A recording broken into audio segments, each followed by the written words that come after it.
Bonjour, c'est Alexis Michel, spécialiste médias sociaux et créateur de contenu, entre autres sur le compte Bonne Bouffe Montréal, et bienvenue dans Mangeons Marketing, un balado qui a pour but de faire rayonner les humains qui font l'agroalimentaire au Québec. Un, pour en savoir plus sur eux, sur leur parcours, mais deux, pour aussi un petit peu aller creuser les coulisses, leurs succès, leurs échecs. On va voir tout ça ensemble. Aujourd'hui, on a un superbe épisode.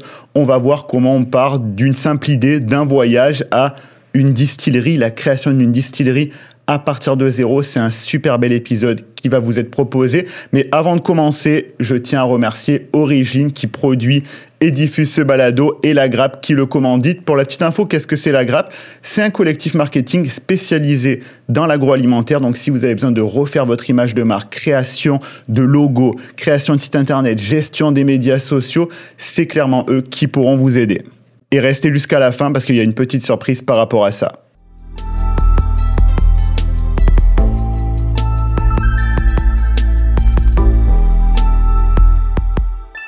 Notre invitée s'appelle Vanessa Clich, elle est la cofondatrice de la distillerie Caumont et aujourd'hui le but ça va être de creuser qu'est-ce qui se cache derrière la distillerie.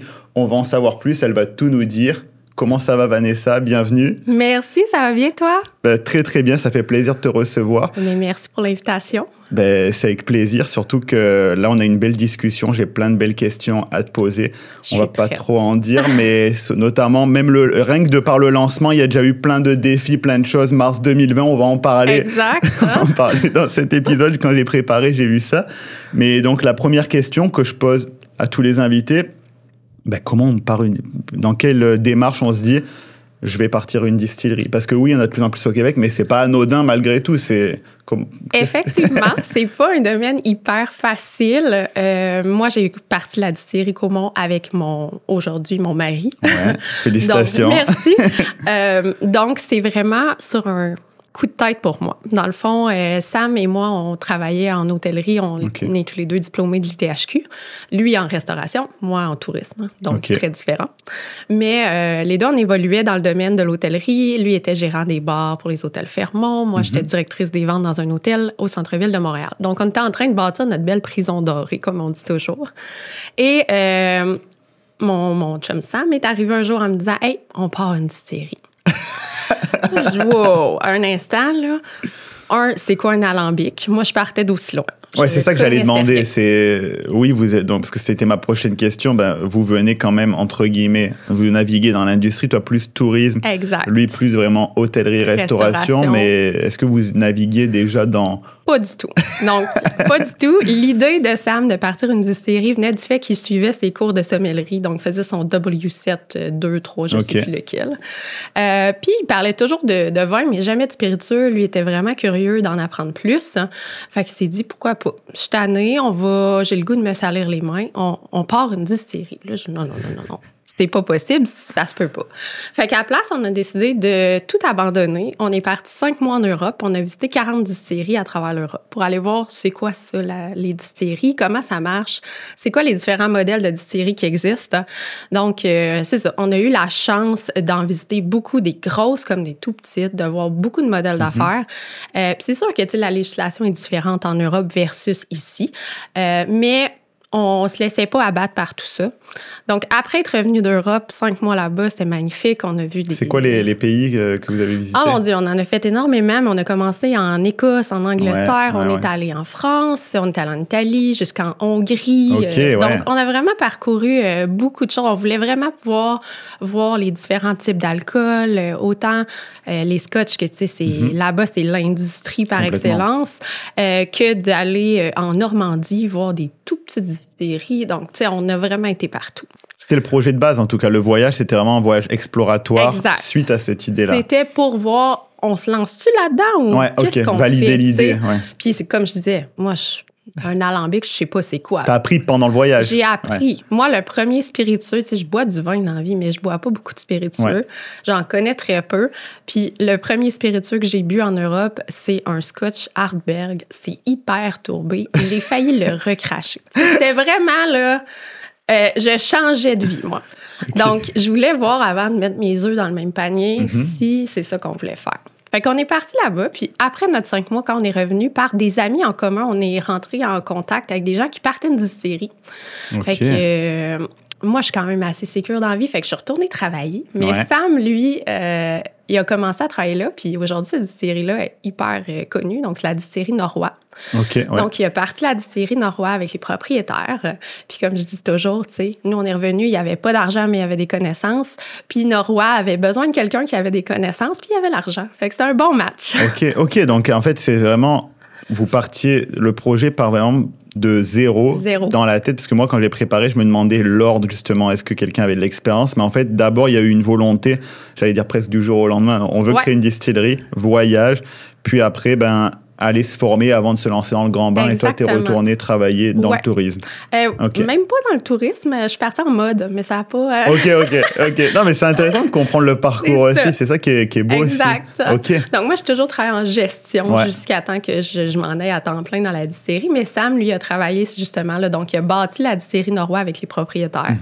Il a été là pendant 3-4 ans même. Après ça, il s'est fait beaucoup de contacts. Il a été étudié aux États-Unis. Il a eu la chance d'avoir des formations. Fait qu'il a vraiment comme fait ses classes. Ouais. Puis après ça, il s'est dit, OK, là, je suis prêt à partir selon mes valeurs, c'est-à-dire du grain à la bouteille. Donc, lui, il voulait faire son alcool à partir de la matière brute. Fait qu'en 2020, donc presque 5 ans jour pour jour aujourd'hui. En 2020, on s'est incorporé, on s'est lancé, mais moi, encore sécure, j'ai gardé mon emploi, puis lui a lancé Comont tout seul. Mais ce qui n'est pas un mauvais conseil là, pour les gens qui nous écoutent, parce qu'il va autant avoir le grand public qui nous écoute, qui est curieux, et il y a autant des gens qui veulent potentiellement partir dans l'agroalimentaire. C'est pas tout blanc ou tout noir. Hein. C'est-à-dire qu'on n'est pas obligé de se fier par rapport à ce qu'on voit sur les médias sociaux. J'ai tout abandonné avec $1 en poche. On peut y aller aussi de manière sécuritaire. C'est aussi le but de ce balado, d'expliquer ça. Tout à fait. Puis, tu sais, moi, c'est ça. On était encore jeunes à l'époque. On est encore jeunes aujourd'hui, là. Mais on était très jeunes, puis on savait pas encore, on veut-tu des enfants? Qu'est-ce qu'on veut dans notre vie? Fait que moi, de me dire, OK, on lance, là, puis on y va à pieds joints. J'étais pas super sécure. Fait que moi, j'ai dit, je vais continuer à travailler. Sam va faire ça. On sait pas. Puis là, en plus, il y avait une pandémie dans ce temps-là.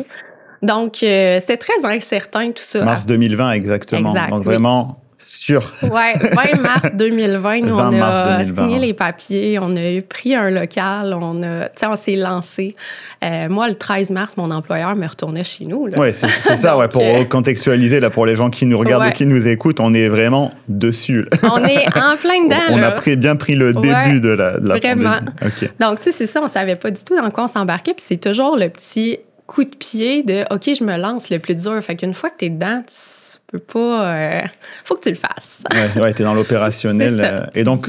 Tu me disais, juste pour recontextualiser pour les gens, donc 2020, lancement officiel, entre guillemets, mais donc ça aussi c'est important pour les gens, donc ça a commencé 4-5 ans avant? Ça a commencé comme 2-3 ans. Okay. L'envie 2015. C'est ça. Oui, fait que notre voyage, le temps de préparer, on est allé en 2016 en voyage. Puis après ça, il a travaillé chez Norrois. Il a aussi travaillé, il a fait de la consultation, Sam, pour d'autres distilleries, des agrandissements, de l'automatisation. Fait qu'il a fait vraiment beaucoup de choses. Il enseigne aujourd'hui. Donc, tu sais, il a vraiment évolué là-dedans.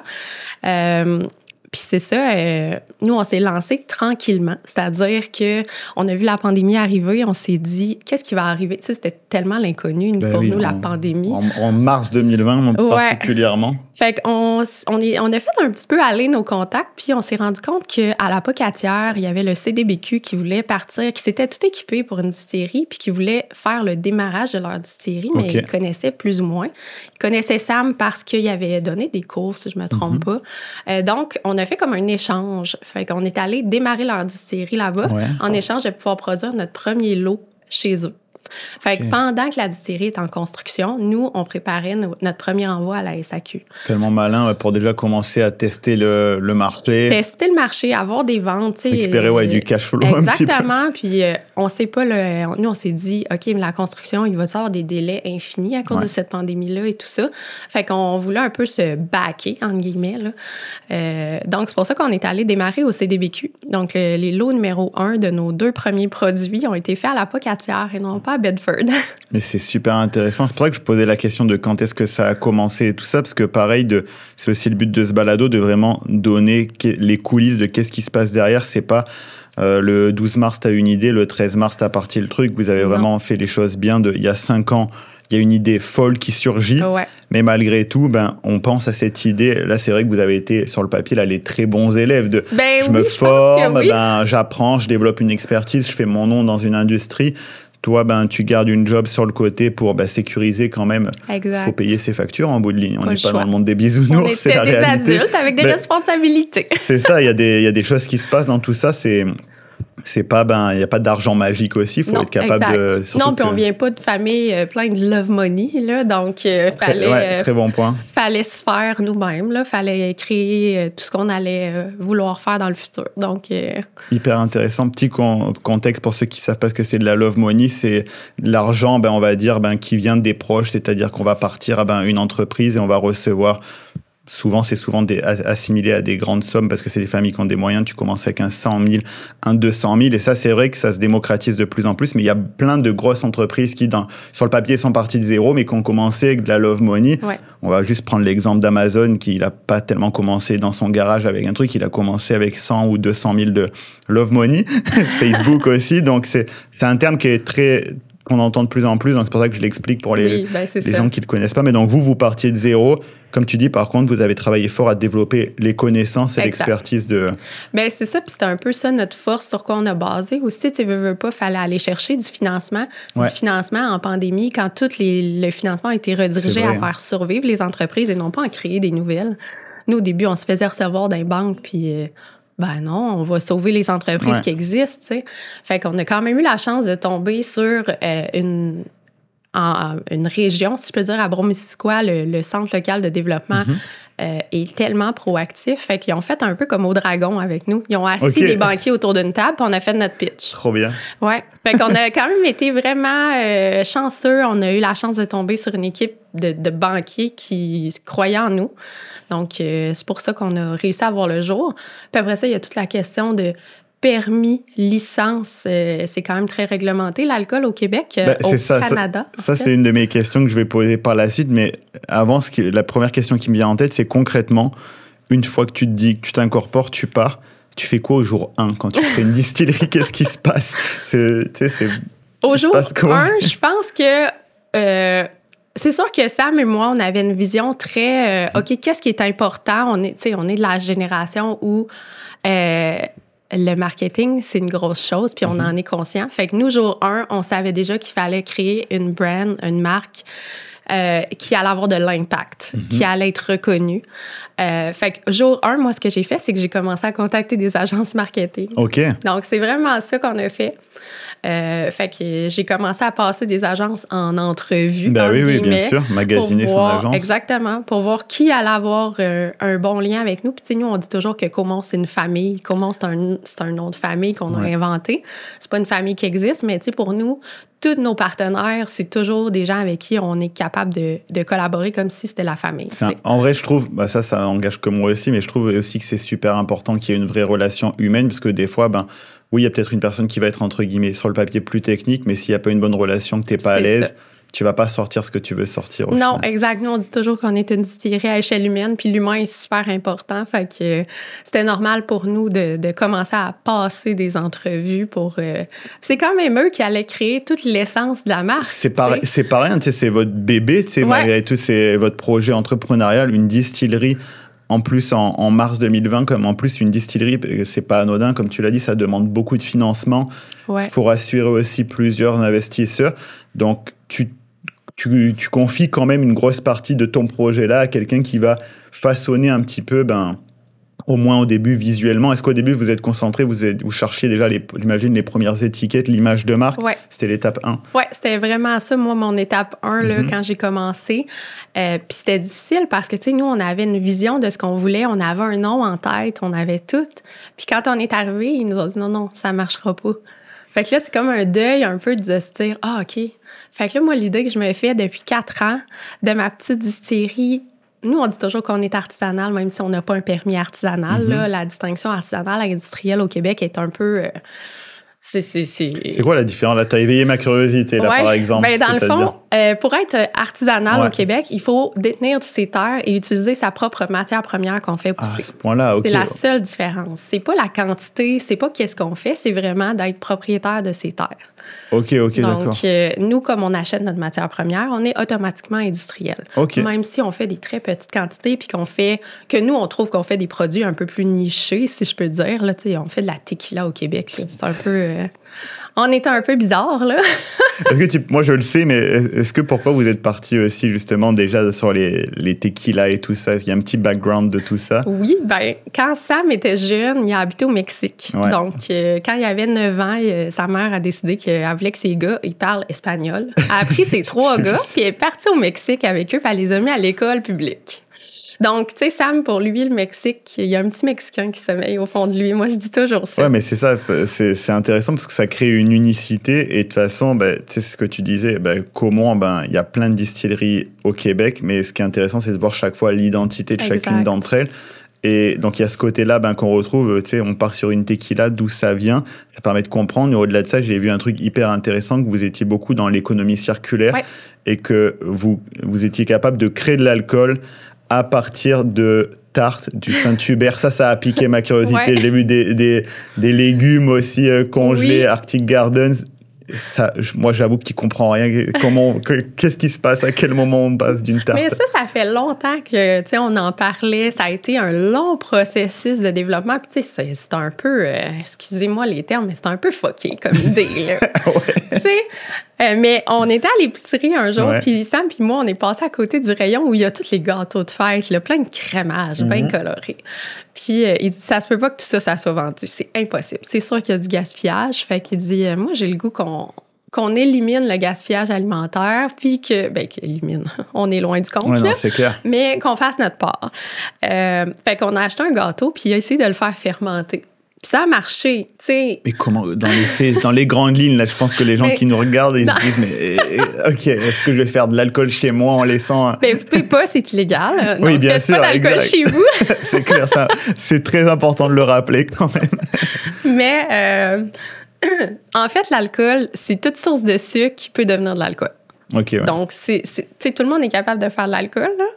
Pas chez vous. Pas chez vous, c'est illégal. Non, vous avez le droit de faire de l'alcool. Vous n'avez pas le droit de le vendre ou pas le droit de détenir un alambic. OK, merci pour la précision. Je précise. Donc, c'est ça. Fait que c'est vraiment tu sais, la distillation, c'est...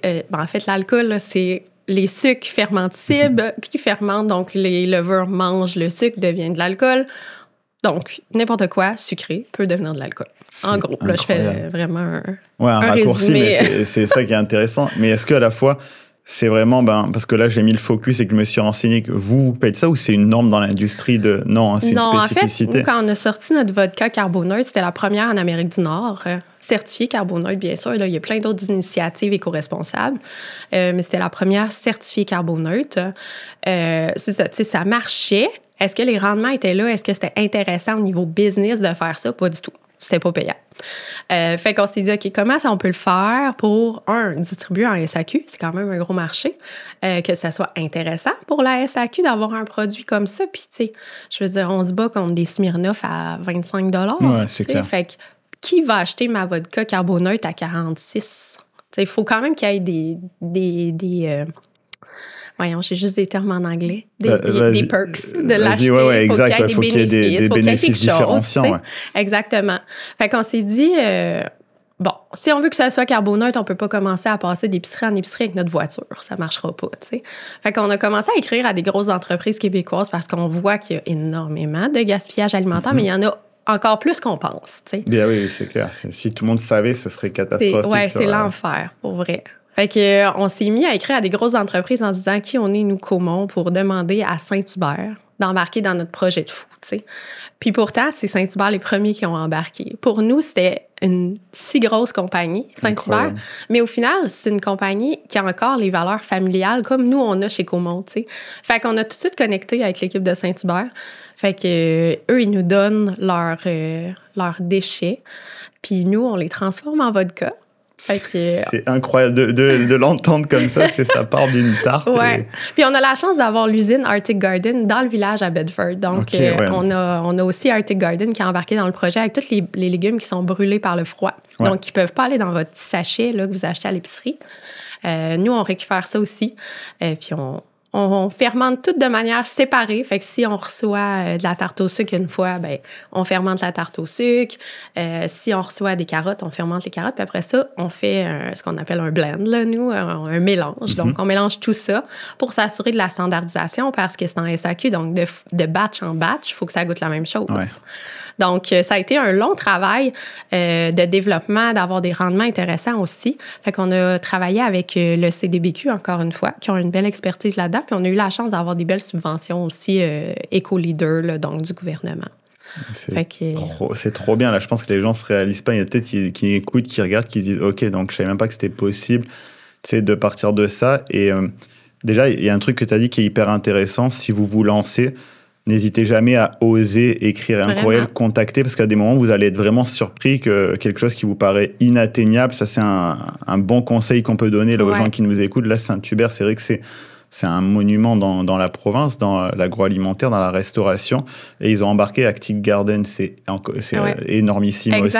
Ben oui. Et ils embarquent dans le projet et je trouve que c'est beau. J'ai une petite question qui me vient aussi suite à ça. Est-ce que, là, au final, ça vous permet d'avoir de la matière première gratuitement ou vous avez réussi à aller encore plus dans le cercle vertueux que, je te donne un exemple, par exemple, dans la drèche, ceux qui réutilisent la drèche, il y a encore plus vertueux que ça, c'est qu'ils se font payer pour venir le chercher. Ouais. Est-ce que ça va aussi loin que ça ou... Non, nous, on paye pour aller le chercher. Donc. OK, c'est intéressant parce que c'est vrai que pour avoir discuté aussi avec ceux qui exploitent la drèche, j'avais appris que même...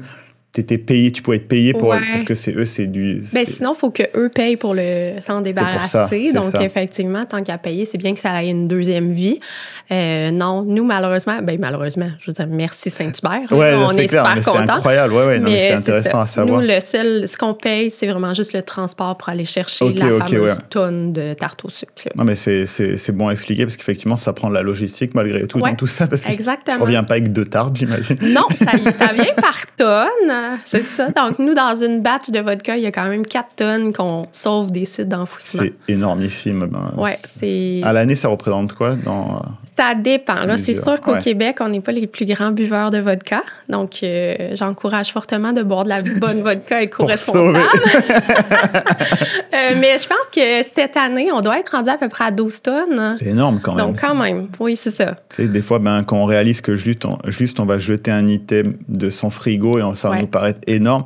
Là, en tonnes, on n'est même pas capable de l'imaginer tellement c'est énorme. Non, c'est ça, c'est énorme. Là, quand nous, on reçoit, là, les gars dans la distillerie, ils font un petit test de goût, de la tarte au sucre, mais tu sais, c'est plus haut que moi, là, les contenants qu'on reçoit. Là, donc, c'est énorme. OK, mais super. Ouais, j'ai vu ça, je trouvais ça hyper intéressant de le souligner parce que c'est pas anodin. Et donc, je reviens à la loupe. Là, on est en train de parler d'image de marque. Là, on rentre dans le marketing. Et souvent, une de mes premières questions, c'est quoi une des premières actions que vous avez mis en place? Donc là, on revient. Donc, tu étais en train de magasiner ton agence. Et à un moment, est-ce que, j'imagine que oui, tu as trouvé celle qui t'intéressait. Et là, comment ça s'est passé? Toi, tu avais une vision et eux, ils ont amené une autre vision. Comment c'était collaboratif? Comment ça s'est passé? Oui, au début, nous, on leur a vraiment présenté le projet. Là. Donc, tu sais, on a fait affaire avec une agence de Québec. Fait que vraiment, on s'est pas limité à un territoire. On voulait vraiment avoir un bon fit. Fait qu'on est allé à Québec en pleine pandémie, quand c'était interdit. On fait de l'alcool. Là. Donc, la zone grise, on l'aime, je pense. Donc, on est allé à Québec. C'est ça a été comme un long rendez-vous. C'était plus comme on prend un café tout le monde ensemble, là, à présenter notre vision du projet, mais pas juste OK, moi, dans ma tête, ça s'appelle, parce qu'initialement, ça s'appelait Distillerie Maison Alfred. OK, non, mais c'est intéressant d'avoir le... C'est ça, donc scoop. Ça s'appelait comme ça dans notre tête. Nous, on avait une vision de cette distillerie-là qui était comme un peu les vieilles distilleries, les grandes maisons et tout ça. Donc, on leur présente ça, on leur dit c'est quoi nos premiers projets, nos premiers produits, c'est quoi... Tu sais, nous, on voulait avoir un grand salon de dégustation, on voulait accueillir les gens puis leur montrer c'est quoi notre passion, puis tout ça. Fait qu'on leur montre vraiment tout ce qu'on a dans notre tête. Puis là, ils nous disent, je pense pas.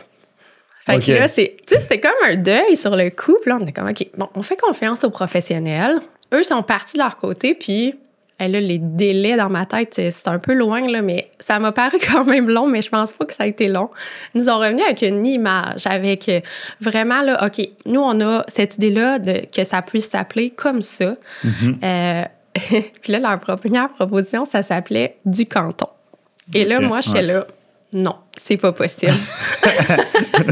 Mais c'est la bonne manière. Au final, là, ce que tu es en train de raconter, à date, ce que j'entends, c'est la bonne manière de travailler. Arrivez évidemment avec votre proposition parce que c'est votre rêve, c'est votre projet. Mais soyez ouverts aussi à vous faire challenger. Et à l'inverse aussi, il faut que l'agence ou le prestataire en face soit ouvert à se refaire challenger aussi. Donc là, j'ai l'impression qu'il y avait un renvoi de balle. Ah oui, on était vraiment Puis c'était vraiment en équipe, là. Tu sais, nous, on était comme, non, du canton, mais non, ça sonne bouillon de fondu. Ça me fait penser à ça directement. Tu vois, moi aussi, direct. Donc, c'est pas possible. On peut pas. Fait qu'ils sont repartis à la table à dessin. Ouais. Puis là, ils nous ont présenté Comont, avec tout le narratif derrière. Puis là, nous, on était là, Comont, OK, ça sort d'où? C'est intriguant. Là, on s'est mis à parler à nos familles, nos parents, nos amis. Hey, ça va s'appeler Comont, ça va s'appeler Comont. Puis là, tout le monde est comme, Comont? C'est quoi ça? Tout le monde trouve ça bizarre. Puis là, on est comme, bon, mon Dieu, on fait-tu le bon choix? Puis là, tout d'un coup, quelques jours plus tard, on reçoit les couleurs, les polices, toute la charte graphique qui vient avec ça. Puis là, tout fait du sens. Tout s'est aligné devant nous, puis on a dit, on va s'appeler Comont. C'est ça, c'est fait pour ça. Puis jusqu'à ce jour, la question qu'on a le plus, c'est, mais pourquoi Comont? Ça sort d'où? Est-ce que tu peux l'expliquer? Oui, ben en fait, nous, tu sais, j'ai expliqué un petit peu plus tôt que nous, on voulait avoir une grande maison parce que c'était gage de qualité, de savoir-faire, mais nous, on n'a pas des générations d'expérience. On veut pas mentir, s'improviser, dire mon grand-père faisait de l'alcool dans son garage. C'est pas vrai. Nous, ce qu'on sait, on l'a appris. C'est ça. Fait qu'on s'est dit, on va créer notre grande maison. Puis Comont, ça vient de co pour collaboration, qui est une valeur que nous, on prend beaucoup dans notre entreprise. Et Mont, les montagnes, l'esprit de la région, on a décidé d'établir notre distillerie parce qu'on ne vient pas du tout des cantons de l'Est. Donc, pour nous, c'était vraiment juste un coup de cœur d'aller s'établir là. Mais donc, ça sonne bien. C'est vrai que Comont, c'est vrai que c'est très mémorable. Dans ton Comont, c'est ça. Ça rentre... La maison Alfred, je l'aurais retenu aussi quand même, mais c'est sûr que... Mais ça s'en vient. Gardez l'œil ouvert. OK, on a du scoop. Oui, c'est vrai. Mais c'est vrai que c'est hyper intéressant. Et donc, est-ce que quand tu étais arrivé pour présenter tout ça, est-ce que tu étais arrivé avec un mood board ou juste tu avais tes idées en tête et tu t'es dit, je vais juste leur déballer tout ce que j'ai dans la tête? Ouais, on est juste arrivé en déballant tout ce qu'on avait dans la tête. Donc, tu sais, moi, à la base, je suis pas quelqu'un de marketing. Fait que moi, un mood board, là, à part Pinterest, ça n'existait pas. Mais c'est un bon moyen de faire un mood board, hein, d'ailleurs. Ben, c'est ça. On avait vraiment comme une idée dans notre tête, mais non, on n'est pas arrivé avec des images précises ou quoi que ce soit. C'était vraiment plus une vibe, nous, qu'on est allé leur présenter. Mais c'est très bien aussi d'arriver avec confronter une vision. Et donc, ça a mis combien de temps entre le moment où vous commencez les discussions et le moment où tu arrives? C'est que c'était un peu long, entre guillemets. Oui, dans ma tête, c'était long parce que j'étais tellement impatiente. Mais dans ma tête, ça doit avoir pris, avant que Comont prenne forme, peut-être 3 mois. Donc, nous, on était vraiment en démarrage, on développait les nouveaux produits. Puis, oui, on avait une idée de ce qu'on voulait faire, mais c'est long, développer un gin quand t'as pas accès à une alambic et tout ça. Fait que nous, dans ce temps-là, on développait vraiment les produits. On faisait aussi tout le côté légal, si je peux dire, de déposer les produits à la SAQ, puis de suivre le processus normal. Plein d'affaires qui roulaient en même temps pour être vraiment prêt. Fait que ça a vraiment pris à peu près 3 mois. Puis après ça, on a eu l'image, on a eu les premières étiquettes. Donc là, c'est le moment qui est bien excitant. Là, est-ce que c'est toujours les mêmes ou il y a eu des petites variantes entre la première version et aujourd'hui, par exemple? L'agence, c'est plus la même. Hein? Mais le visuel, le visuel, je dirais que Comont a vraiment évolué dans le temps.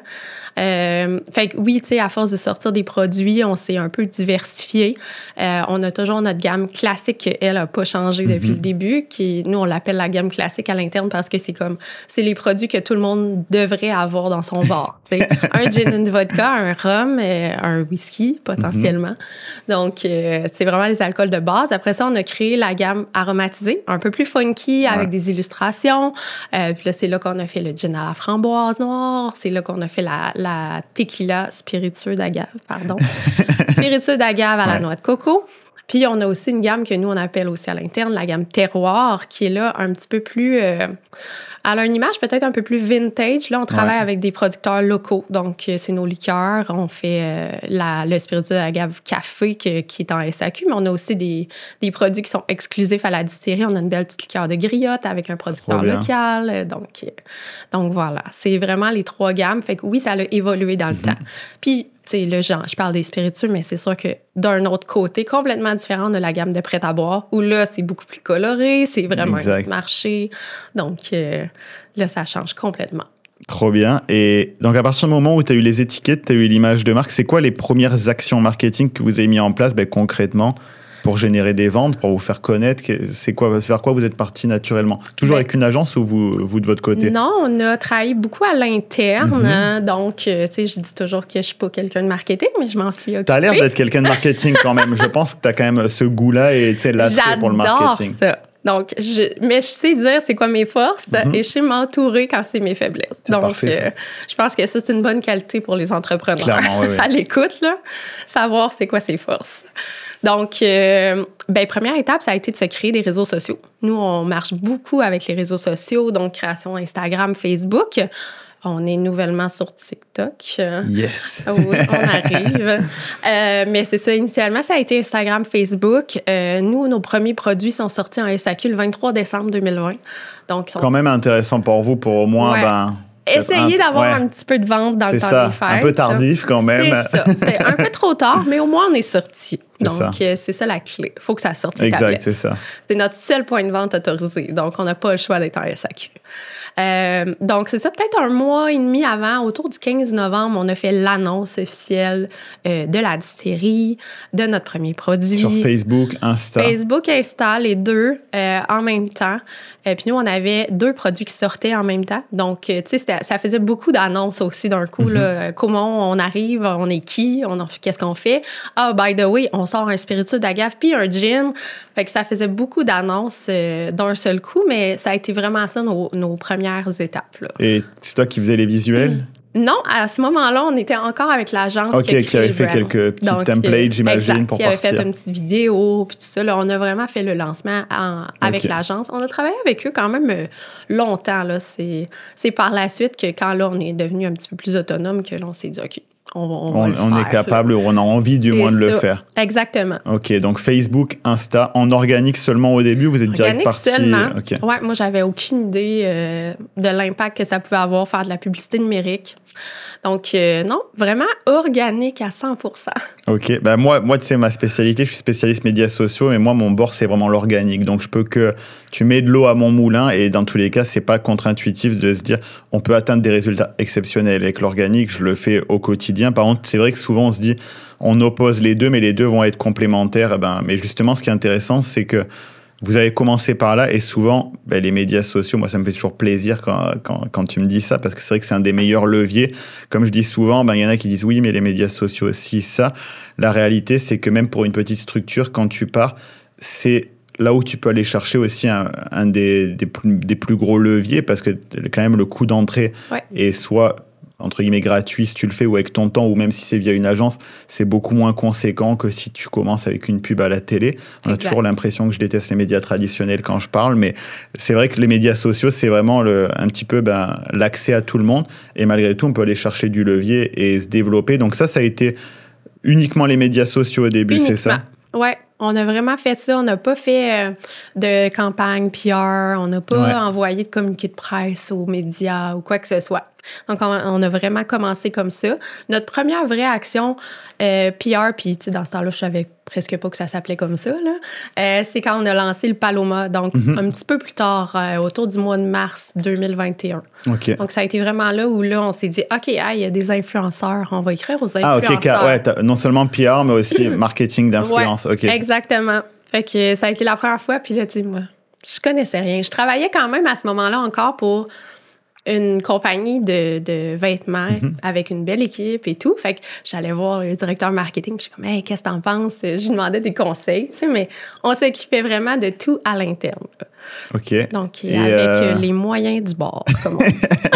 Mais c'est parfait. Et donc, tu as commencé en organique, donc pendant, au final, presque un an. Et après, tu as rajouté un élément à ta stratégie, tu as rajouté le marketing d'influence. Ouais. Il y a un élément, forcément, une question que je me pose. Toi, tu n'étais pas là quand j'ai fait l'intro, donc peut-être que tu le sais même pas, mais moi, je suis créateur de contenu aussi. Okay. Donc, notamment dans l'industrie alimentaire, on fait des reviews de resto, on teste des produits. Et c'était quoi avant ton avis sur le marketing d'influence? Parce que je sais que ça peut être très mal perçu. Oli, par exemple, chef Oli qu'on a reçu, me l'a dit en face, il a dit « je déteste ça », tu vois. Je vois moi, je suis ouvert. Équipe. Mais c'est ça, je suis ouvert à ça et je trouve que c'est intéressant pour démystifier aussi pour les gens parce que moi, je suis d'accord avec plein de points de tout ça. C'est une industrie très complexe. Donc, avant que tu commences, tu t'es dit « c'est quoi ces affaires-là » Je me suis dit, écoute, j'ai pas le choix. Faut que j'en fasse. Je suis pas la personne qui suit plein de monde. Aujourd'hui, je te dirais que c'est différent, là. Mais dans le temps, comme si ça faisait super longtemps. Mais il y a 5 ans, tu sais, moi, je travaillais dans l'industrie de la mode. Hein, fait que j'étais comme, oh, mon Dieu Seigneur, je vais-tu vraiment devoir écrire à des gens, les supplier de parler de mon produit parce qu'on s'entend, là, je suis une petite distillerie, j'ai pas de budget. Là, moi, je peux pas payer personne. Et encore à ce jour, on n'a jamais payé un influenceur. OK, c'est intéressant. Ouais. Okay. Donc, on est quand même chanceux de faire de l'alcool. Les gens sont contents, ils aiment ça, recevoir le colis. Par contre, tu ne payes pas, donc tu ne diriges pas nécessairement le message qu'ils envoient. Fait que, c'est un bon point que tu dis là. Ça, c'est un point très important à dire. C'est que c'est possible de faire du marketing d'influence, entre guillemets, sans payer déjà, sujet plus large, est-ce que ça a de la valeur de faire appel à un marketing d'influence? Oui, dans les faits, évidemment que c'est pas aberrant qu'il y ait un créateur de contenu, j'aime pas tant le mot influenceur d'ailleurs, qu'un créateur de contenu, un influenceur vous envoie ses prix, c'est tout à fait normal, c'est une prestation comme une autre. Après, souvent, ce qu'on fait, c'est que il va y avoir de l'envoi spontané, où effectivement, tu envoies tes produits et tu croises fort les doigts pour avoir une retombée. Quand on ne paye pas les gens dans le marketing d'influence, c'est vraiment la norme que je vous recommande parce que si vous exigez un rendu, vous savez déjà que ça va tomber. C'est sûr. Donc, c'est un bon point que tu soulignes. Et donc, découverte du marketing d'influence. Et donc, est-ce que c'est ton agence qui te l'a recommandé ou c'est juste toi, tu t'es dit, on est rendu là? Oui, c'est moi. Puis je me suis dit, tu sais, le Paloma, c'est tellement un autre marché. Je pense que c'est important d'aller chercher ce marché-là, si je peux dire, le reach que ces créateurs de contenu-là peuvent nous aider à aller chercher. Je me suis dit, ça coûtera pas si cher que ça si les gens décident d'embarquer. Puis là, je me croisais les doigts, là. Puis finalement, je me suis mis à écrire du compte de Caumont. À ce moment-là, on n'a même pas 1000 followers. On est personne. Ouais. Le Paloma, personne n'y a goûté encore. Là. Fait qu'on ne sait pas que c'est notre gros coup de circuit encore parce qu'on s'entend que c'est notre gros coup de circuit, ce Paloma-là. Donc, tu sais, on le sait pas. C'est rien. Je me dis, on le fait, on l'essaye. Ouais. C'est ça. Qu'est-ce que j'ai à perdre? Ils vont me dire non. On peut. C'est ça, au pire. Puis là, tout le monde me dit oui. Ah ouais, OK, incroyable. Tout le monde. Puis c'est tout, tu sais... c'est des prêts à boire, c'est de l'alcool. On leur fait un petit topo fait avec des vrais jus. C'est à base de spiritueux d'agave, donc tequila québécoise. C'est très peu sucré, blablabla. On leur fait vraiment le petit topo. Tout le monde dit oui. Fait que là, je suis comme, faut que je fasse des boîtes maintenant. Okay. Les belles petites boîtes avec le petit mot et tout ça. C'est ça. Fait que là, j'ai commencé en cherchant sur Pinterest là, quoi mettre dans ma boîte, en regardant du unboxing. Ah, tu faisais tout toi-même, là. J'étais toute seule. Les envois, la recherche des créateurs et des créatrices aussi. Oui. Ah oui, t'as vraiment l'idée, la campagne d'influence de A à Z. Oui, tout fait tout seul. Okay. On était assis dans notre entrepôt entre le maïs puis l'agave, Sam et moi. Puis là, je disais, hey, cette personne-là, ça te tente-tu ou non? Fait qu'on était vraiment juste nous deux à ce moment-là. Souvent, on rêve de retourner là aussi. Non, mais c'est incroyable. Tu sais, j'avais pas cette vision-là. Et c'est vrai que... Parce que c'est vrai que ça peut être aussi très casse-gueule aussi, une campagne d'influence, dans le sens où il y a plein de choses ça paraît bête, parce qu'on se dit, il faut juste contacter des gens et parler avec eux. Mais pour moi aussi, recevoir un certain volume de demandes chaque jour, c'est vrai qu'on voit qu'il y en a qui n'ont même pas la bonne approche. Et même des fois, des agences qui disent faire du PR... Des fois, je trouve que c'est aberrant, les trucs que je reçois. Mais c'est vrai que juste des fois, mettre le petit mot écrit à la main, ça paraît bête, mais quand vous recevez plusieurs des paquets, ça crée quelque chose. Comme tu dis, tu les as éduqués souvent, tu sais, suivant les créateurs, si tu reçois 10 paquets par jour, de devoir aller faire tes recherches pendant 2 heures sur le truc, équiper les créateurs de contenu que vous contactez, ça va leur permettre de donner les mots-clés. S'ils font une story, parce que plutôt que juste dire « je l'ai goûté, c'est super bon », là, ça leur permet de dire en plus, c'est fait avec de vrais fruits. Donc là, sur le papier de ce que tu me racontes, tu l'as très bien fait. Et non, mais c'est vrai que de ce que tu me racontes, souvent, des fois, on ne s'en rend pas compte, mais Oui, effectivement, avec des boîtes, de pas juste, si on peut envoyer un petit truc cute aussi, ça va faire la différence à l'image. Éventuellement, ça va donner envie de vraiment sortir un contenu parce qu'on se dit, OK, ce contenu, il est hyper intéressant, il va apporter de la valeur à mon audience, c'est toujours ça. Et comment tu as fait d'ailleurs la liste des influenceurs? Est-ce que tu as pris... T'as fait où tu contactes directement que des gros ou tu as déjà eu le réflexe d'aller vers des foodies, des gens qui étaient plus ciblés ou un peu des deux? On est vraiment plus allé dans, les personnes qu'on voit partout, là, en se disant, puis j'ose pas nommer de nom, mais nous, dans notre industrie, on le sait que Sarah Couture ou Alanis Desilets, on va toujours vers eux, mais pour nous, c'est important aussi de se dire, on fait des spiritueux quand même nichés, fait que ça pourrait être intéressant d'avoir des foodies, des lifestyles, d'aller un petit peu ailleurs. Fait qu'on est allé chercher un petit peu partout. Puis c'est ça, tout le monde nous disait oui. Fait que là, on était comme, OK, on a quand même des valeurs aussi éco-responsables. Fait que pour nous, il fallait faire une boîte qui allait pas avoir plein de flafla. Fait qu'on est allé vraiment à l'essentiel, nos petites canettes. Puis on a envoyé ça. Puis tu sais, comme je disais, on n'a pas le contrôle sur qu'est-ce qu'ils vont dire. Fait que là, tu te dis, j'espère qu'ils vont aimer ça. J'espère qu'ils vont en dire du bien. Puis finalement, ça a tombé, que ça a été super bien. Donc, on a eu des super belles retombées de ça. Mais, c'était vraiment fait à tâtons. Là. OK, on l'essaye, on sait pas. Non, mais t'as tout fait. De ce que tu me dis, t'as fait exactement tout ce qu'il faut faire. Parce que souvent aussi, l'erreur qu'on voit beaucoup, il y en a, ils essayent au tout début, on va dire, une campagne d'influence. Ils voient juste les compteurs et ils se disent, on va envoyer aux gros créateurs. Mais la réalité aussi, c'est que quand tu es un plus gros créateur, ton audience, elle est un petit peu diluée. Ouais. Il y en a qui vont aller que vers des grosses têtes qu'on voit à la télé ou des gros comptes, et donc ils sont en lifestyle. Mais au final, le lundi, peut-être qu'ils vont parler de leur nouvelle coupe de cheveux. Le mardi, ils vont montrer un chandail qu'ils ont acheté. Le mardi, ils vont aller dans un resto. Donc, l'audience est diluée. Ouais. Donc, d'y être allé avec des créateurs très spécialisés, là, tu sais que tu tapes direct en plein dedans. C'est ça. Puis, j'avais aussi vu dans mon emploi qu'ils vérifiaient les taux d'engagement. Fait que je me suis dit, je vais vérifier le taux d'engagement. T'as fait ça bien. OK. OK, incroyable. J'ai regardé ça aussi, fait que ça a vraiment été fait comme ça. Là. Et ton avis, il a évolué depuis sur le marketing d'influence? Ou t'es encore un petit peu mitigé sur des points? Oui, je pense que les créateurs de contenu aussi ont énormément évolué depuis. Là. Je pense qu'aujourd'hui, il y a énormément de contenu hyper intéressant, hyper de qualité. Est-ce qu'on fait la même sélection aujourd'hui pour nos campagnes? Pas du tout. Oui, non, mais c'est intéressant de le dire. On a évolué avec ça aussi. Puis encore, aujourd'hui, on va chercher large. On va pas juste chercher des gros, on va pas juste chercher des foodies, des lifestyles. On va chercher après ça des gens dans la restauration. On va chercher des chefs, des choses comme ça. Fait qu'on va un peu partout. Donc, Et est-ce qu'à un moment, tu t'es dit... là, j'ai la réponse vu que tu m'as dit j'ai jamais encore payé. C'est quoi pour l'instant le frein où tu te dis je veux pas aller vers une grosse campagne avec un créateur? Est-ce que tu as peur de pas t'y retrouver? Est-ce qu'à date, tu as eu l'impression que les retombées t'ont pas apporté... nous, c'est difficile de calculer les retombées. Parce que tu es obligé de voir une tendance par rapport à de la vente. Ça, puis tu sais, nous, on peut pas vendre sur notre site web. C'est toute la SAQ. Après ça, qu'est-ce qui provient de quel influenceur? On n'a pas accès à ces statistiques-là. Oui, c'est clair. Mais est-ce que tu vois que quand tu fais une campagne, tu as quand même un petit peu. Certains, oui. Certains, non. Mais on pense que c'est quand même important de continuer malgré tout. On a regardé pour payer. Je dirais que le frein, c'est malheureusement notre petit budget de petite distillerie. Parce que c'est quand même assez cher, puis je dis pas que ça le vaut pas. Non, bien sûr, mais c'est intéressant de donner la réalité. Tu sais, on n'a pas des budgets Amazon.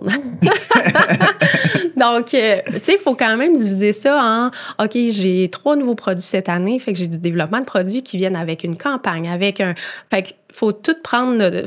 toutes nos dépenses dans l'année. Fait qu'après ça, d'arriver et de dire, OK, ça aurait été vraiment intéressant de faire une campagne, mais le 3 000 $, je vais peut-être le mettre ailleurs finalement, tu sais.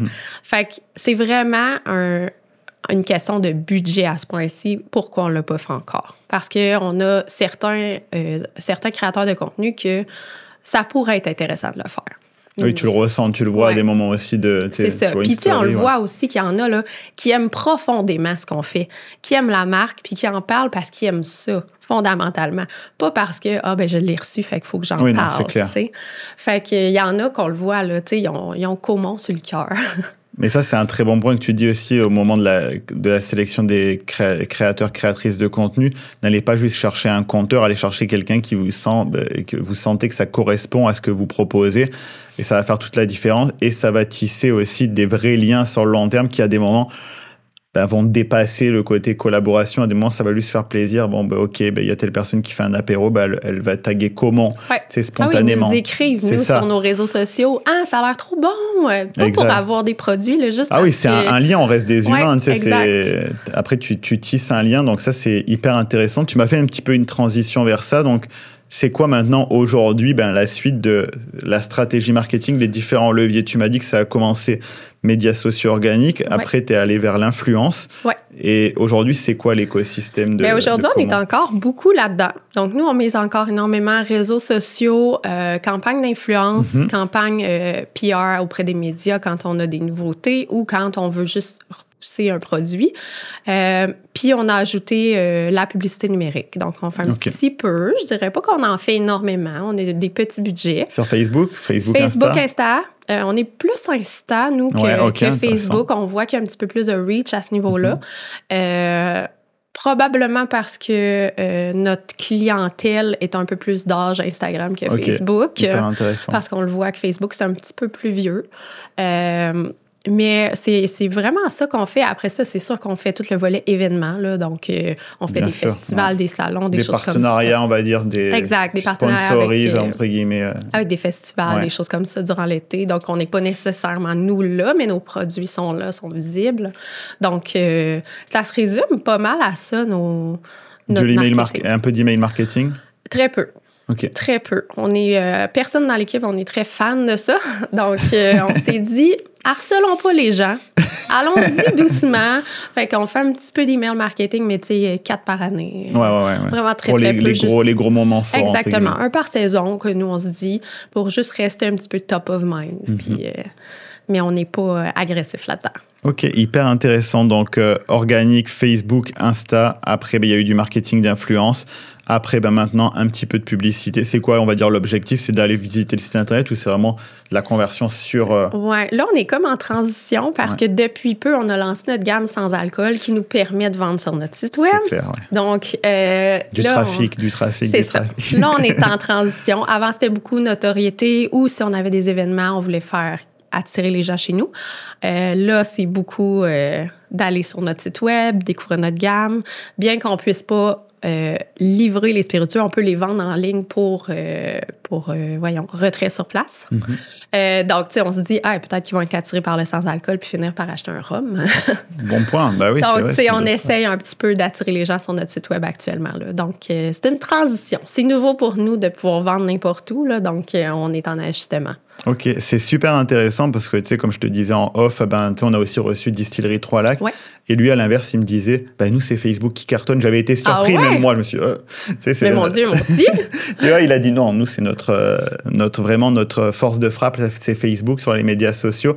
J'avais été très surpris parce que c'est vrai qu'on a toujours l'impression que je tape sur Facebook, mais c'est vrai que c'est l'algorithme organique le plus faible aujourd'hui sur les médias sociaux. Ouais. Donc, c'est intéressant de voir deux distilleries qui n'ont absolument rien à voir, et donc de voir que ça se concrétise aussi sur les publics où ils sont, où est-ce qu'on va capter l'attention. Donc, je trouve ça hyper intéressant et ça permet aussi de comprendre que c'est pas parce qu'on est dans une niche, une industrie, que le modèle va être le même à répliquer. Chacun, il va avec ses valeurs, sa personnalité, là où il est le plus à l'aise. Ce que je vois, en tout cas, où vous êtes super bon, qui est un point que chaque fois je relève, c'est 2025, on est dans l'humain. Ouais. Vous le faites super bien. On voit beaucoup d'humains sur vos médias sociaux. Ça marche tellement bien pour nous. C'est les gens veulent meilleur voir truc à faire. Le behind the scenes. Puis, tu sais, on est une équipe un peu folle.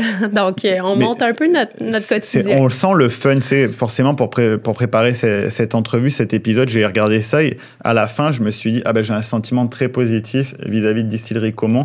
Ça a l'air fun, ça a l'air nice. En plus, c'est cohérent avec vos valeurs. Tu sais, on parlait de communauté, presque une grande famille. Ça se ressent encore plus, quoi qu'il arrive. Je recommande à tout le monde d'injecter de l'humain dans les contenus. C'est le hack de notre décennie. Là. Depuis la pandémie, l'humain s'est encore plus accéléré parce que on a été chercher l'humanisation dans les contenus. Mais nous, ça a été le jour et la nuit. Ça n'a rien à voir. Non, le jour où on a posté une publication avec nous, ça a été... il n'y avait pas de retour.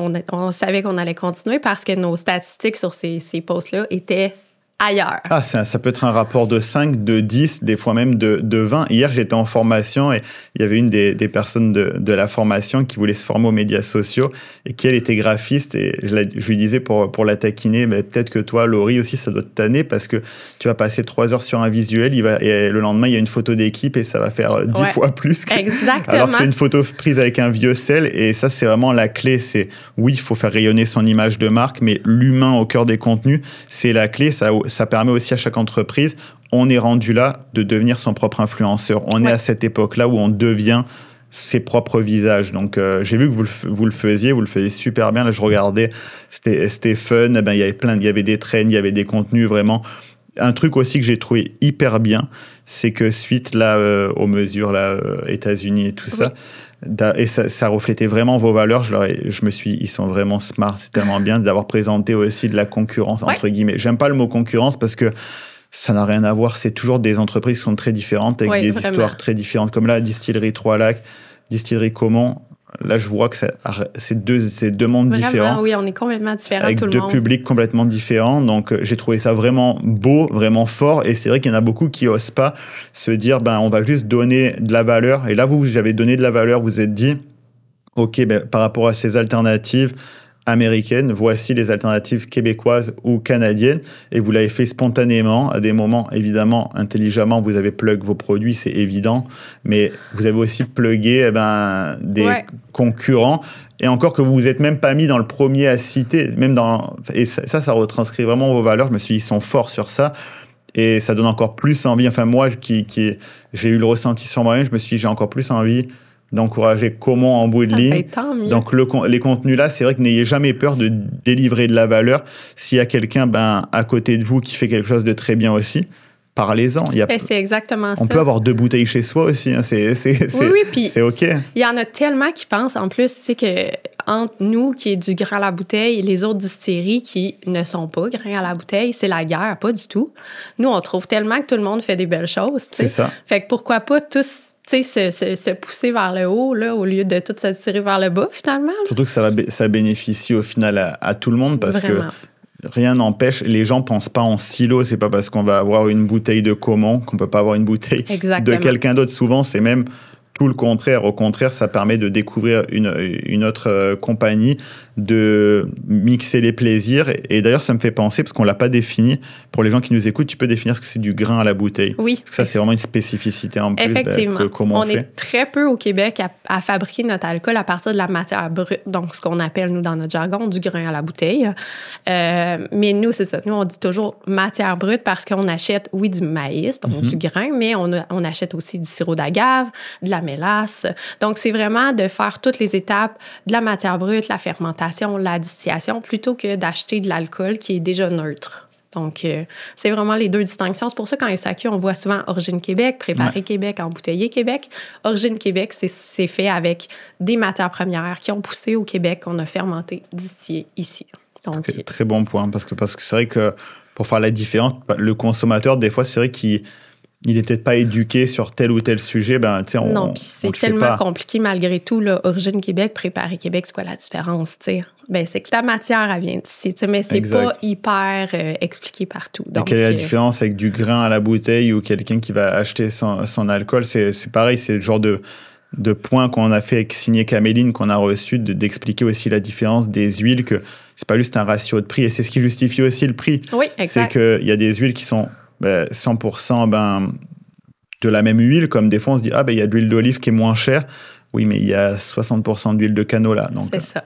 Attention, c'est un mélange d'huile avec de l'huile d'olive. Après, il y a pressé à froid, et c'est pareil aussi dans de la distillerie. Il y a des niveaux de ça, et c'est ce qui explique aussi le prix. C'est pas juste je vais prendre le moins cher parce qu'il y en a peut-être un qui vend trop cher. C'est pas ils vendent trop cher, ils vendent pas le même produit. Non, exactement. C'est important de faire cette parenthèse aussi. C'est vraiment pas la même chose, c'est pas le même équipement, c'est pas les mêmes connaissances non plus. Exact. Donc, pas la même démarche en bout de ligne, donc c'est important aussi que les gens soient éduqués sur ça.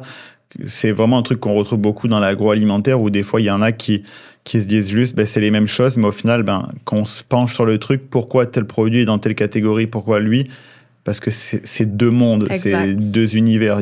C'est aussi le cas dans la bière, c'est aussi le cas dans la bouffe, dans l'alimentation. Pourquoi il y a un aliment qui va coûter tel prix, un autre aliment préparé, tel prix? Parce que c'est pas le même produit. Et voilà. Donc c'est important de faire la différence aussi, parce que comme tu disais, des fois, tu vas être à des moments, tu vas arriver, tu es dans l'économie circulaire, tu vas avoir une bouteille à 40, 45 pièces. Quelle est la différence avec la bouteille à 18, 22, 25 pièces? C'est pas juste quelqu'un qui s'est dit ok, moi je vais faire ça. C'est aussi qu'il y a des coûts qui sont différents et qu'il y a une logistique qui est différente. Ça, c'est toujours le point que je trouve important de dire pour le consommateur. Oui, puis on se fait souvent dire vous profitez de l'achat local pour vendre cher. En plus, donc tu vois, ça en fait encore plus écho. Oui, exactement. Et là, tu m'as donné toutes les infos qui m'intéressaient pour le marketing. Là, c'est hyper intéressant de voir la stratégie très minimaliste mais efficace. Vous injectez de l'humain. Et là, on est à la section où on parle des défis. Oui. Il y a quelques défis. On va parler forcément un petit peu de la SAQ. Mais là, la première question qui m'est venue direct en tête, c'était quoi le plus gros obstacle que vous avez dû surmonter en ouvrant en mars 2020? Est-ce qu'il y a eu un truc où vraiment vous vous êtes dit, si ça avait été particulièrement ça à une autre période, ça aurait été vraiment mieux, vraiment plus sympa? Les délais. OK. Donc, les délais notre alambic, c'est construit sur mesure. Ouais. Là, on n'avait aucune idée de quand on allait l'avoir. Les délais de construction, les délais pour avoir du financement, ça a été ça. On n'avait aucune réponse. Quoi. Ouais. OK. On n'avait juste aucune réponse. Fait que là, on était comme, ça va-tu marcher? Ça va-tu voir le jour? On va-tu rester à la pocatière pendant 2 ans? C'était pas ça notre souhait, bien sûr. On payait notre loyer. OK, donc, OK, intéressant. Oui, donc les délais, je pense que ça a été le plus difficile de notre côté. Après ça, tu sais, il y a eu des délais qui ont joué en notre faveur. Tu sais, au niveau des permis, là, au Canada, ils donnaient des permis de fabrication d'alcool. Normalement, ça prend 6 mois. Là, si tu disais que tu voulais faire du nettoyant, du désinfectant, ça a pris 3 semaines. Nous, on l'a eu. On a eu notre permis, on n'avait pas d'alambic, pas de financement. OK, donc il y avait quand même eu des points positifs oui, c'est ça, un petit peu dans tout ça. Mais les délais, l'allongement des délais de manière générale. Oui, c'est ça. Ça a été vraiment ça le plus long. Tu sais, tout était plus long qu'à l'habitude. Donc, c'était difficile de se faire un timeline. Oui, tu paniques parce que tu dis, il n'y a rien qui arrive au final, mais il y a de l'argent qui sort quand même. Ça sort, il faut payer l'alambic, mais on n'a pas de date pour la réception. OK, ça va bien aller. C'est le cas de le dire. C'est le cas de le dire. Je voulais pas faire de mauvais jeu de mots. Mais OK, hyper intéressant. Et forcément, c'est une question aussi que j'avais posée à Distillerie 3 Lacs. Est-ce que la réglementation elle a été un frein ou un défi particulier pour vous? Parce que on le sait, c'est une je vais pas dire une des seules régions du monde, mais au Québec, au Canada, il y a quand même des vraies restrictions à comment on peut exploiter de l'alcool. Est-ce que j'ai même pas le droit de le vendre moi, entre guillemets, je dois passer par la SAQ? Est-ce que ça, c'est vraiment un défi? Ou... On a été chanceux en se lançant là-dedans. Vu que Sam avait déjà de l'expérience, on était au courant des défis. Ouais. Fait qu'on s'est lancé en connaissance de cause. Ça, je pense que ça nous a vraiment aidé. Parce qu'on reçoit beaucoup de demandes de gens qui viennent nous voir et sont comme « Hey, je veux faire du gin. » Ouais, c'est plus compliqué qu'on pense faire du gin. Puis là, quand on se met à expliquer, OK, mais voici comment ça fonctionne, la SAQ. Ton gin, là, sur la tablette, il va être 50 $. Toi, ils vont te donner 13 $ dans tes poches. Est-ce que ton 13... Tu vois, je le savais pas. Ah non? Là, tu vois, tu m'as donné... Moi, je pensais les problèmes même de logistique, que tu n'as même pas la main sur ce que tu vends, mais... Oui, ils sont aussi comme vraiment des géants, on va dire, de la grande distribution où ils t'assomment sur ce qu'ils te donnent. Exact. C'est pas nous qui décidons le prix et tout ça. Là. OK. Un très bon point là que tu partages. Fait que, tu sais, nous, on le savait. Fait que on n'est pas tombé de notre chaise en ayant tout fait, puis après ça, en apprenant ça. Versus, on a beaucoup de gens qui viennent nous voir pour faire ce qu'on appelle du co-packing dans notre jargon, donc pour produire pour d'autres marques.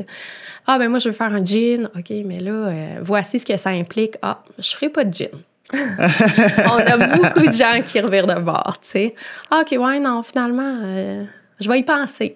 Parce qu'effectivement, c'est compliqué, là. Puis, on peut pas livrer, on peut pas vendre en dehors de la SAQ, c'est très, très, très complexe. En fait, le point de départ, c'est toujours la SAQ parce qu'en fait, eux, ils te disent, quoi qu'il arrive, moi, je regarde rien, je t'achète à temps. C'est ça, en fait. Et après, vous adaptez votre modèle d'affaires. À peu près, tu sais, ça ressemble à ça. Quand on signe un nouveau produit, c'est comme, soit que tu dis, moi, mon produit, je veux qu'il soit sur les tablettes à 50 $, puis là, ils vont te dire, ben parfait, fait qu'on va te donner 13 $ pour.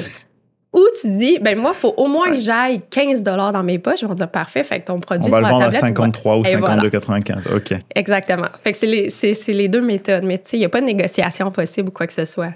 Donc...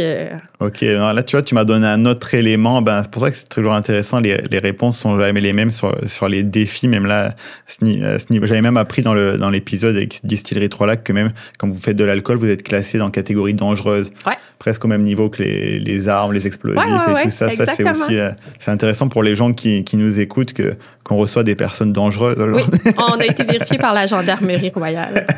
Nos casiers sont clean. C'est vrai, il y a des vérifications à ce point-là. Incroyable. Ouais. Ah oui, OK. Hyper intéressant. Et me vient une autre question aussi, c'est que forcément, pour un petit peu outrepasser ces règles-là, souvent quand je parle, plusieurs fois j'ai parlé avec des personnes qui faisaient des spiritueux au Québec, et ils me disent, ben nous, une voie qui pourrait être intéressante, c'est d'aller à l'étranger, parce que là, on casse. Ouais. Est-ce que c'est une stratégie que vous avez déjà en tête, ou est-ce que c'est trop tôt? On a essayé. Ouais. Donc, pendant 2 ans, on a essayé. On a eu des belles subventions qui nous ont permis d'aller à Paris, d'aller visiter d'autres marchés. Ça n'a pas marché et ce n'est plus dans nos plans. OK, intéressant. Donc, pour nous, l'exportation, c'est pas un plan B, si je peux dire, mais on a un autre plan B. OK. Fait que nous, notre plan B, puis là, je lance vraiment un scoop, là. Mais notre plan B, pour récompenser les gens qui sont déjà là depuis 50 minutes. Tu sais c'est gentil! Donc, nous, notre plan B, c'est d'aller vers l'artisanal. Okay, donc, le fameux permis artisanal que je parlais au début, ce permis-là fait que toutes les ventes sur les lieux de production, donc nous, on a droit de vendre à 2 endroits, c'est-à-dire en SAQ ou sur les lieux de production, au niveau industriel. Tout ce qui est vendu sur les lieux de production, la SAQ touche la même majoration. Donc, le fameux 50 $, 13 $. Exact, c'est ça que j'ai appris. Ouais. C'est le même si je la vends chez moi, que c'est mon staff, mon local, ma caisse, tout, je leur redonne le même montant. L'artisanal, il ne touche à rien. Oh, OK. Ouais. Donc là, on a eu la chance. Si tu vends sur place seulement. Oui, exact. Okay. Mais on a aussi l'option d'aller dans le réseau. Donc, je peux rentrer mon petit produit dans le réseau, avoir accès à 407 succursales, quelque chose comme ça. Incroyable. Puis là, ils vont prendre leur majoration, ce qui est correct. Ce qui est logique là, dans ce sens-là. Ouais. Mais tout ce que je vends chez moi, ben, je garde mon argent chez moi. Donc, je suis capable d'offrir des prix même plus intéressants, puis je vais avoir une marge plus intéressante. Mais là, tu m'apprends vraiment quelque chose. Et c'est vrai que c'est sûr qu'on dit c'est plus intéressant, mais c'est vrai que c'est un autre enjeu parce qu'il faut aller chercher de la terre et tout. Mais c'est vrai que c'est une très belle alternative aussi, plutôt qu'aller chercher à l'extérieur du pays, de la province, il y a aussi une solution ici, c'est aussi un message d'espoir.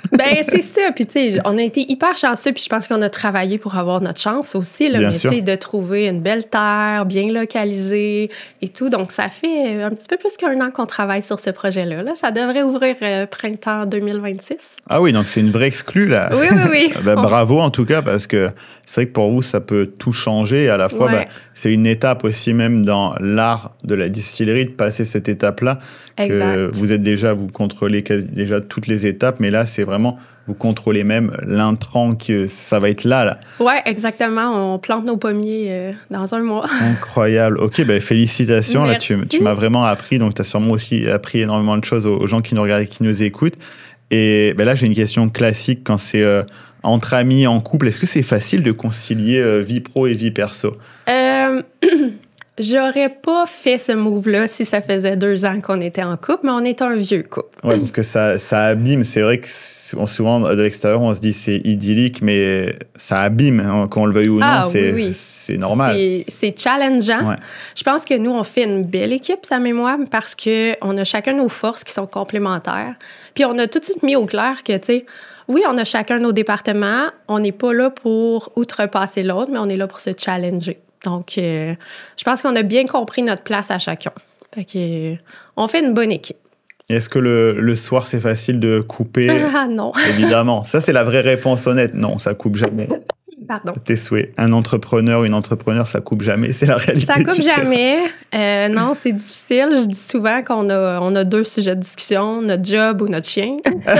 Que même sur le site Internet, j'ai trouvé ça hyper sympa. Alfred est notre nouvelle mascotte. Donc, non, c'est pas facile, mais on essaie de se créer un équilibre malgré tout. Là. Ça fait quand même 5 ans qu'on travaille ensemble, 13 ans qu'on est ensemble. Fait que je pense qu'on réussit à malgré tout créer un équilibre. Et ça a des avantages aussi. Tu connais les limites de l'autre, tu connais tes propres limites. Donc chacun, je pense qu'à un coup de regard, tu regardes Sam, il te regarde, il sait le moment où tu es tanné qu'il ne faut plus te parler parce que on va faire une rencontre le lendemain. C'est ça. Garde tes points, on en parlera au meeting. C'est ça, exact. Voilà. Et ça, c'est aussi un avantage, c'est vrai, mais c'est vrai que ça peut être hyper challengeant. Ça, on n'en parle pas assez, mais à la fois aussi un avantage parce que si tu te brûles au travail, ce qui est aussi une réalité dans l'entrepreneuriat, encore plus dans cette industrie, on le laissera ça. Forcément, c'est engageant, c'est beaucoup d'heures. Et là, d'avoir quelqu'un qui comprend ce qu'il voit et qui vit le truc, c'est aussi un avantage aussi. Oui, c'est ça. On comprend dans quoi on s'embarque, on est là-dedans ensemble. À l'inverse, des fois, moi, je voudrais prendre un break, puis lui, il est comme, non, on travaille. Puis là, je me sens mal de ne pas travailler. Oui, il y a plein d'enjeux dans exactement. Tout ça. Mais je pense qu'on navigue bien dans ça. On est quand même en train de se lancer dans un 3e projet, donc il faut croire que ça va. Non, mais c'est hyper... C'est pour ça que je trouve toujours intéressant de poser cette question, parce que suivant, est-ce que c'est en couple, est-ce que c'est avec des amis, c'est vrai qu'on a soit les deux versions où on se dit non, mais ça doit être exceptionnel, et à la fois, ou alors ça doit être l'enfer, mais il y a plein de nuances dans tout ça qui vont dépendre de chaque personne et de chaque compatibilité aussi. Mais nous, on a eu les deux. Dans notre 2e compagnie, on a d'autres associés, puis je dirais que je trouve ça plus facile de travailler avec mon conjoint parce que je peux vraiment lui dire n'importe quoi. Tu peux dire les vraies affaires. Exactement. Sinon, avec les autres, il faut tout le temps... prendre des pincettes. Ouais. Fait que je pense que je préfère être en couple en affaires. Ouais, parce que là, tu peux... Ouais, c'est vrai que ça, c'est aussi un des gros avantages, c'est que il n'y a pas de pincettes à prendre, tu parles sans filtre. Ouais, et ça aide à avancer. On va pas se mentir, évidemment, que tu peux pas faire ça avec tout le monde. Quand tu as des employés, quand tu as des partenaires, tu peux pas faire ça. C'est vrai que des fois, ça peut faire du bien de juste envoyer chier quand il faut envoyer chier, oui, on peut dire les vraies choses. Et forcément, là, on arrive au côté un peu leçon conseil. Si demain, vous deviez réouvrir de zéro, repartir de zéro la distillerie, mais aujourd'hui, en ayant toute l'expérience, est-ce que vous feriez quelque chose différemment? Je commencerais en faisant ce que j'ai parlé tantôt, c'est-à-dire du co-packing. OK, ouais, donc marque blanche aussi, produire pour... OK. Ouais, question de juste pas avoir tous ces frais fixes-là au départ. OK, hyper intéressant. Vraiment, c'est beaucoup d'investissement de distillerie, d'avoir des frais fixes qu'il faut payer à tous les mois quand tu sais pas exactement comment tu vas vendre. Est-ce que c'est sorti? Est-ce que c'est sorti en SAQ? C'est pas sorti?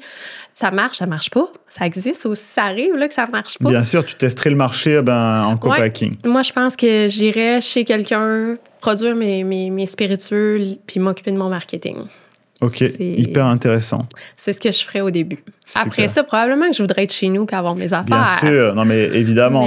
C'est mais ça aiderait de démarrer comme ça. Probablement de mettre plus de budget en marketing aussi parce que, veux pas, c'est le nerf de la guerre là, au niveau des spiritueux. Il faut se démarquer des super grosses brands.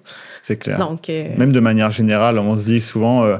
on fait des fois, il y a beaucoup qui se disent il faut faire du marketing entre guillemets quand ça s'essouffle ou si on a le temps.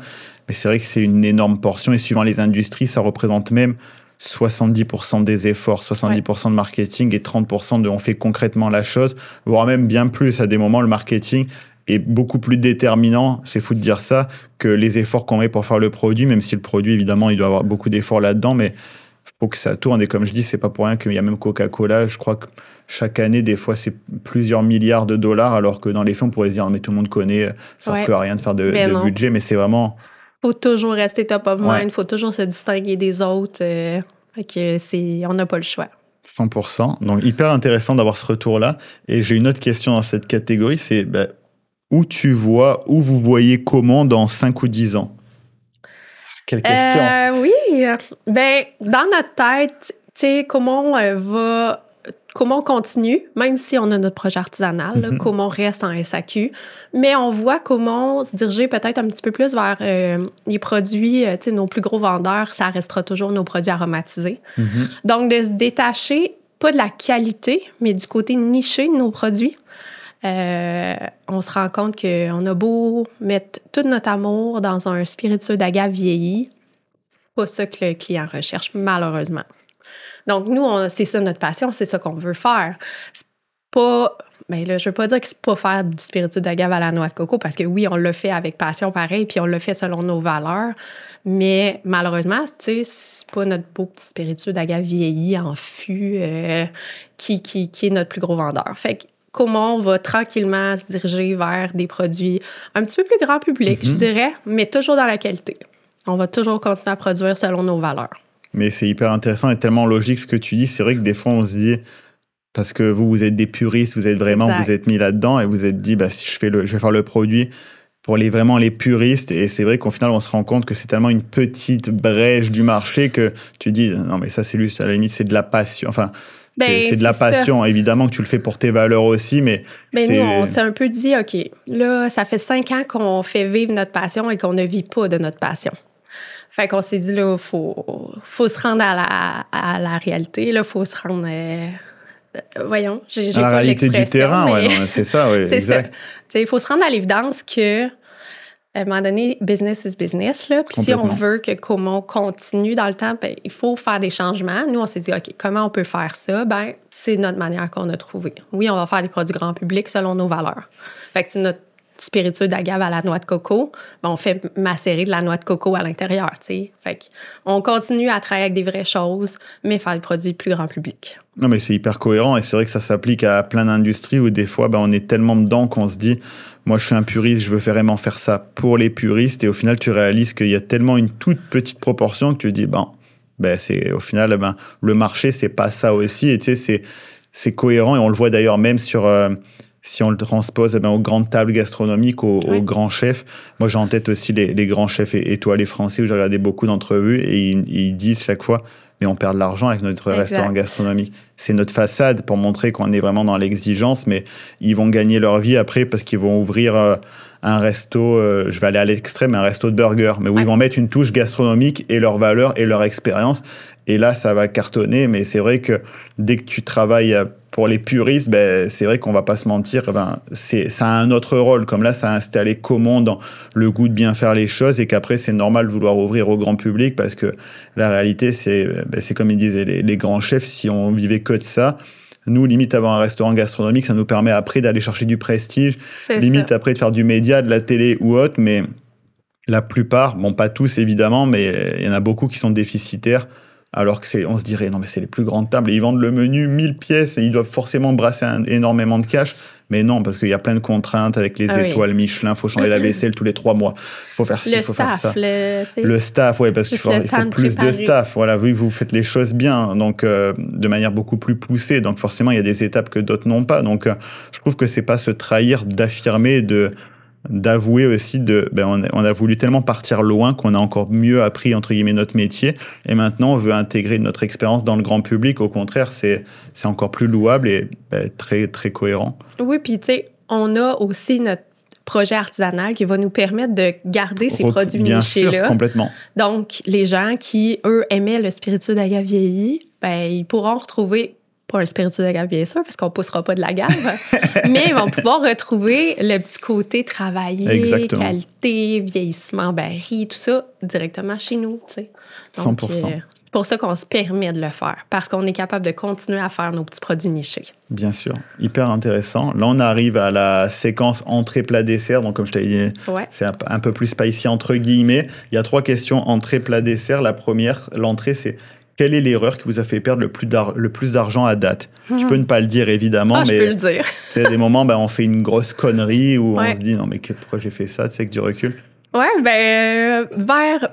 en fait, même pas vers la fin de la saison, mais milieu d'été, les ventes vont bien sur le prêt-à-boire, notre nouveauté de l'année, je dirais pas lequel. Mais on s'est dit, hey, on va produire. Produisons. On a trop produit. Ça dort encore. Ah ouais, non, c'est ça. C'est la réalité aussi du marché. Donc, pas faire du just in time ou d'avoir juste un petit peu d'inventaire. On s'est dit, hey, ça va bien, ça va continuer de bien aller. Oh non, les ventes ont arrêté drastiquement. Il s'est mis à faire froid. C'était pas au rendez-vous. Fait que j'ai encore des belles palettes qui voudraient du daiquiri aux fraises. Faut aller acheter ça, de toute façon. J'en ai. Aller encourager Distillerie Comont. OK, donc super. Ça a coûté cher, malheureusement. Merci pour l'honnêteté. Et donc, le plat. Donc, quelle est la pire critique que vous ayez reçue sur vos produits ou votre marque? Est-ce qu'il y en a une qui t'a marqué où tu t'es dit... Oh. On en reçoit tellement. On aurait pu parler dans le marketing des haters. On en a parlé des fois avec certains invités, c'est normal, mais... on s'est fait beaucoup accusés d'appropriation culturelle avec notre tequila. Donc, ouais, OK. Beaucoup. Ouais, okay. Au début, je dirais que ça, c'est à peu près ce que j'ai pas compris, là. On prétend pas j'aurais jamais, quoi que ce soit. C'est vrai que j'ai passé à travers, il n'y a rien... Tu fais de la tequila, toi, c'est tout. Puis, tu sais, on prétend pas faire de la meilleure tequila qu'au Mexique. On l'appelle pas tequila. Okay. Mais on s'est fait accuser d'appropriation culturelle au tout début. J'avouerais que je n'étais pas outillée à recevoir ça. Je savais pas quoi répondre. Je savais pas comment y répondre. OK. Donc, on a eu plusieurs plaintes. On appelle ça des plaintes à ce point-là. Ouais, sur des petits commentaires. Ouais, des messages personnels là, que les gens nous envoyaient. Donc, je pense que c'est ça le pire. Après ça, tu sais, je veux dire, des gens qui n'aiment pas nos produits, il y en aura tout le temps, puis c'est correct. Là. Genre, on fait pas ça pour être aimé de tous, puis c'est correct. Moi, vous aimez pas ce que je fais, je vais vous proposer plein d'autres belles distilleries.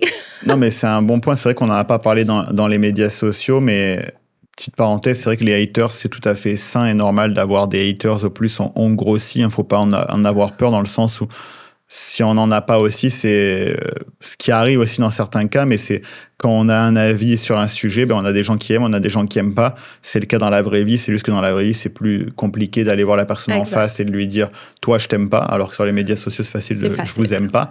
Mais c'est tout à fait naturel et souvent, ce qui est intéressant dans la courbe, la chronologie, on va dire, de l'amour d'un fan, souvent un hater, c'est un fan qui nous aime un peu trop. Ouais. Parce qu'en fait, il aime tellement les produits que des moments, il va basculer de l'autre côté. En tout cas, petite parenthèse, n'hésitez pas à interagir. Évidemment qu'il y en a quand c'est bête et méchant, on peut supprimer. Dès que ça sort, ça tombe sous le coup de la loi.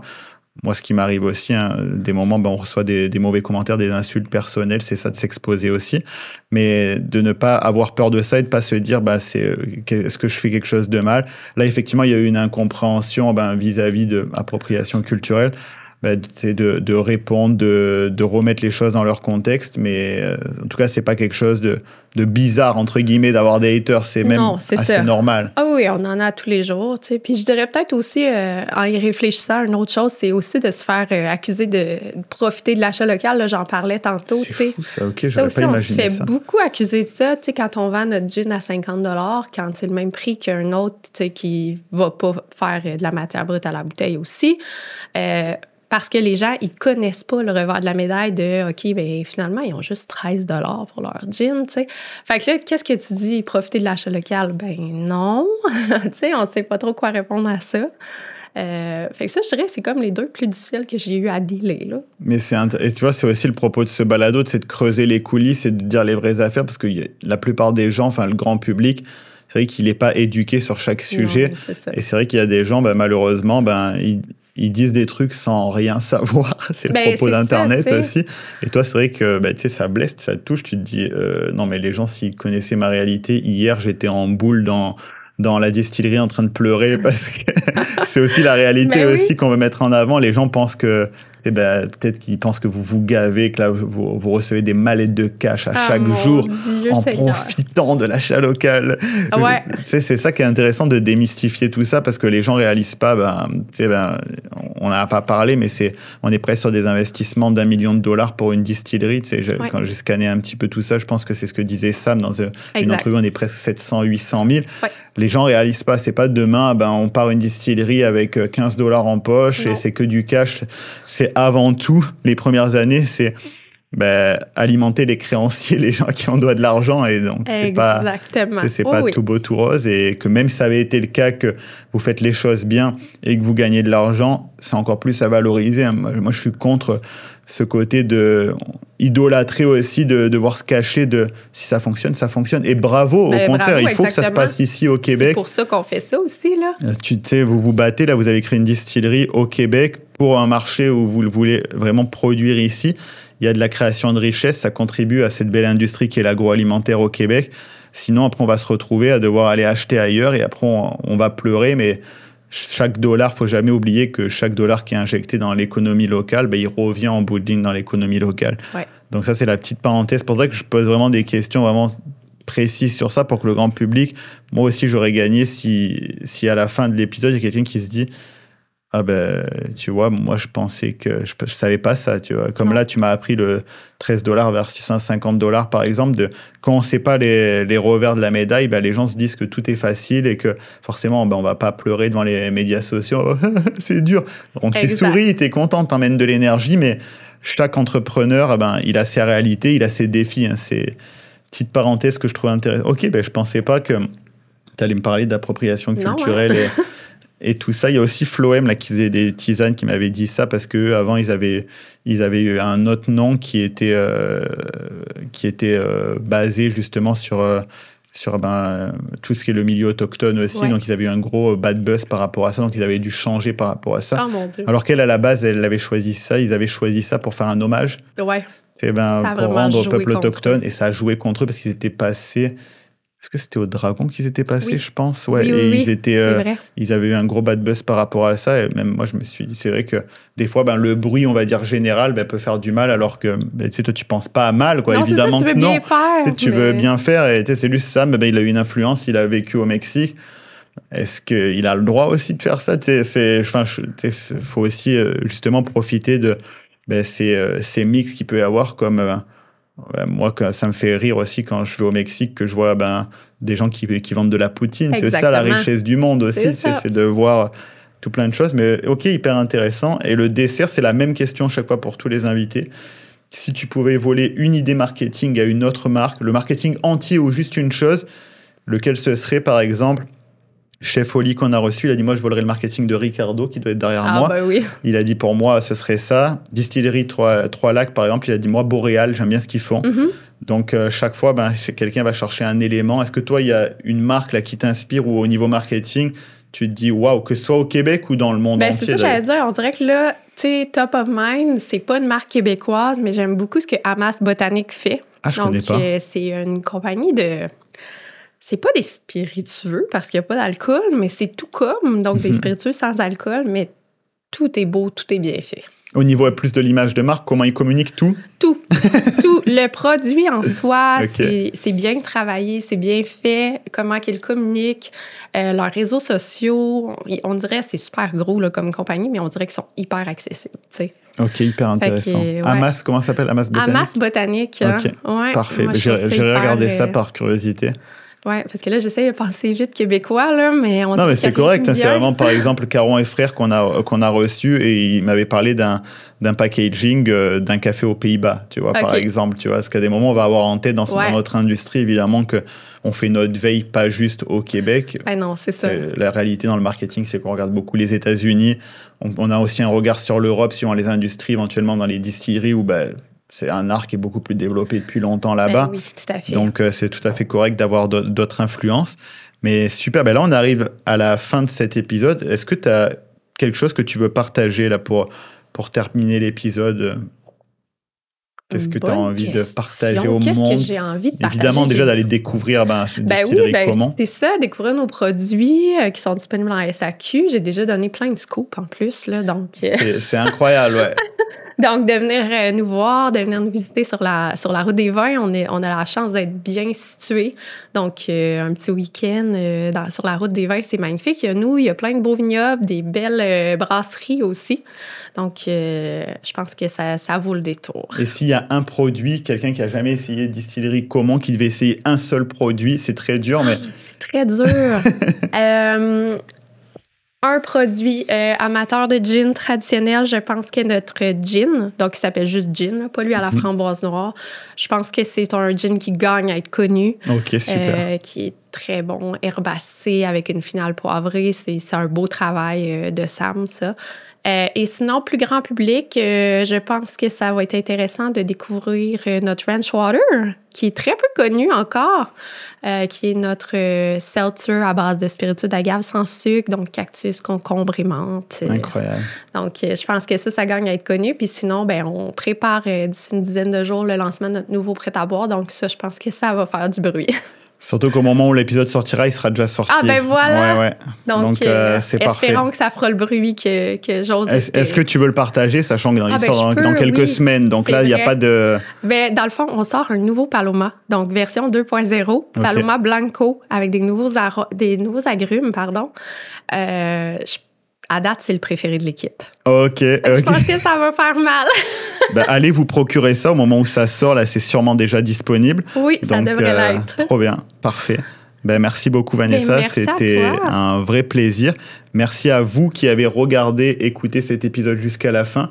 Si vous êtes arrivé jusque-là, bravo, vous êtes courageux, vous êtes courageuse. Et donc, si vous voulez bénéficier des services de la Grappe pour des services marketing, vous avez moins 10% si vous dites que vous venez de la part de ce balado, de Mangeons Marketing. Si vous avez aimé l'épisode, vous pouvez mettre un petit 5 étoiles, nous mettre un petit commentaire. Ça nous fait toujours plaisir, que ce soit sur Spotify, Apple Podcast, YouTube. Et on se retrouve prochainement pour un nouvel épisode avec un ou une nouvelle invitée. Bonne journée, bonne soirée. Ciao.